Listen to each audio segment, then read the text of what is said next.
सातारा जिल्हा परिषद व पंचायत समिती निवडणुकीसाठी गोंदवले जिल्हा परिषद निवडणुकीसाठी मैदानात असलेल्या भाजपच्या जिल्हा परिषदेच्या उमेदवार सावित्री चंद्रकांत शिलवंत तसेच गोंदवले पंचायत समितीच्या उमेदवार अनिता रवींद्र तुपे व पळशी गटातून मैदानात असलेले राजेंद्र मधुकर खाडे यांनी चांगल्याच जोरबैठका वाढवल्या आहेत।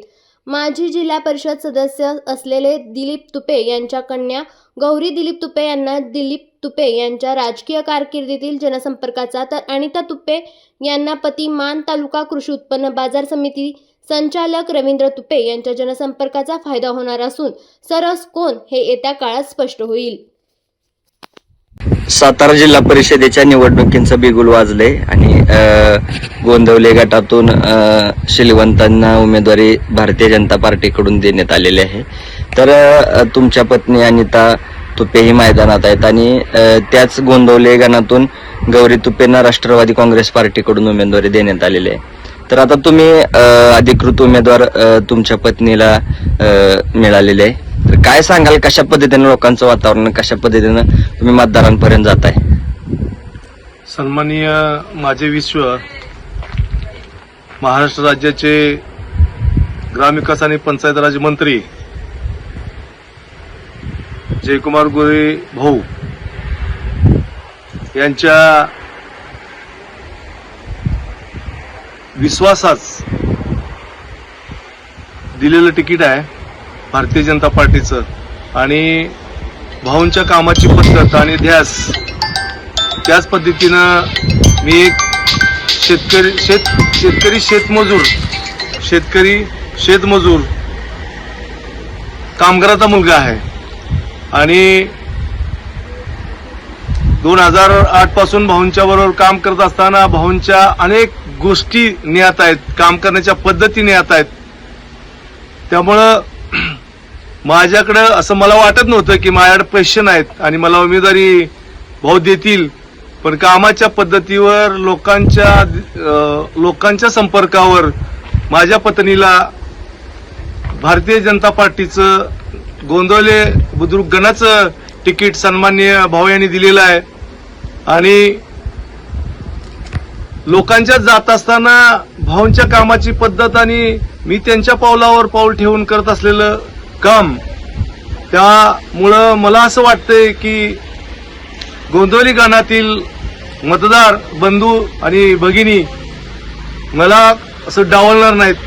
माझा संपर्क अनेक पद्धतीनं प्रत्येक गावाशी आहे, प्रत्येक कार्यकर्त्याशी आहे आणि मला तिकीट मिळालं म्हणूनच मी गणामध्ये काम करत नाही, तर माझा प्रवास राजकीय चालू झाल्यापासून भाऊंचा आशीर्वाद मिळाल्यापासून मी प्रत्येक गावामध्ये, प्रत्येक समाजामध्ये, समाजाच्या घटकामध्ये आणि लाभार्थींच्यात पोहोचत असतोय।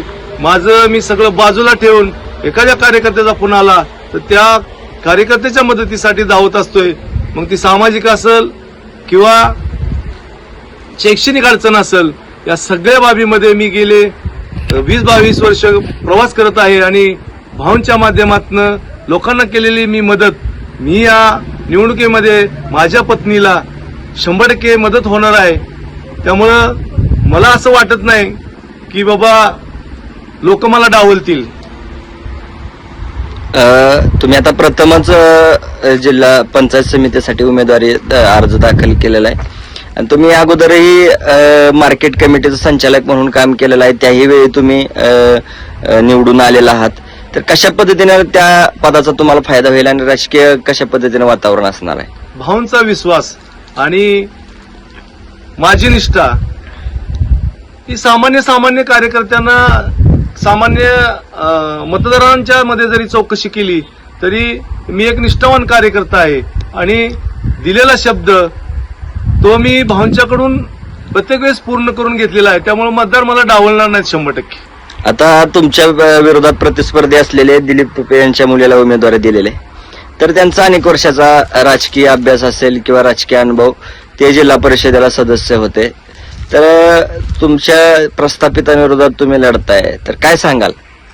आता मला काय राजकीय वारसा नाही, पण मला सन्माननीय भाऊनी जे उभा केले ते काय राज्याचे ग्रामविकास किंवा काय मंत्री नव्हते, ते स्वतः पहिल्यांदा जिल्हा परिषद सदस्य झाले, त्यानंतर ते आमदार झाले आणि त्यांच्या सानिध्यात गेल्यानंतर जी कामाची पद्धत आणि त्यांच्या पावलावर पाऊल ठेवून जी केलेलं काम आहे आणि लोकांच्यात विश्वास निर्माण केलेला आहे, तो मला कुठला राजकीय वारसा नसताना मला मतदार डावलणार नाहीत, ही माझा त्यांच्यावर विश्वास आहे.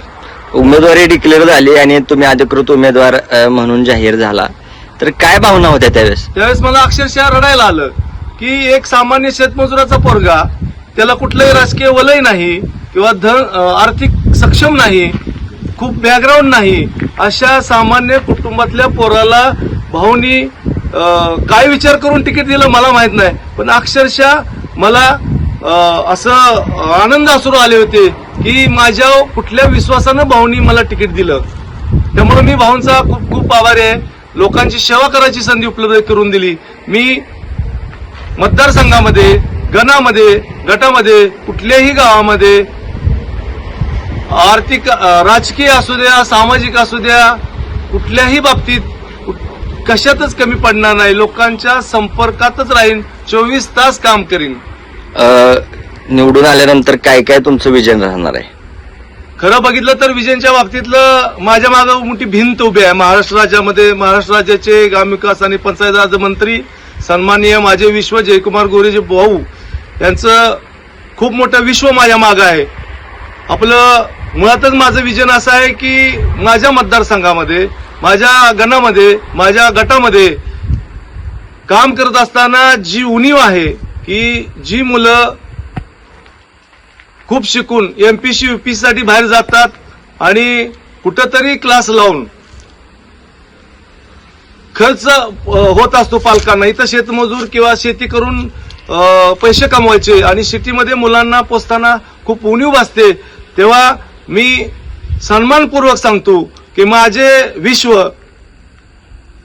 आदरणीय जयकुमार जी भाऊ हे या माझ्या गणामध्ये, या गटामध्ये एक मोठी लायब्ररीचं नियोजन आहे आणि मी ते पूर्ण करणार अशी माझी खूप इच्छा आहे आणि मला तो संपर्क पूर्ण होईल असं मला वाटते आणि तो केल्याशिवाय मी थांबणार नाही. आता राहतं कुठं, जी सामाजिक विकास आहे, गावातल्या काय अडचण आहे त्या मी निवडून आल्यानंतर, लोकांनी काम करायची संधी दिल्यानंतर 24 तास काम करील आणि प्रत्येक घटकाचा, प्रत्येक गावाचा न भूतो न भविष्यते असा विकास केलेला जाणवून देईन. तर येत्या 5 तारखेला जिल्हा परिषद आणि पंचायत समितीच्या निवडणुकीचं मतदान आहे, तर मतदारांना काय आवाहन करणार आहात?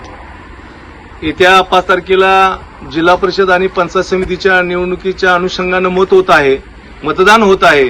मी मतदारांना एक हात जोडून विनंती करील की भारतीय जनता पार्टीचे अधिकृत उमेदवार, जिल्हा परिषदेचे उमेदवार सौ सावित्री चंद्रकांत सिलवंत यांची खून चिन्ह आहे कमळ व पंचायत समिती गोंदवले बुद्रुक गण चे उमेदवार आहेत माझी पत्नी सौ अनिता रवींद्र तुपे यांचं चिन्ह आहे कमळ.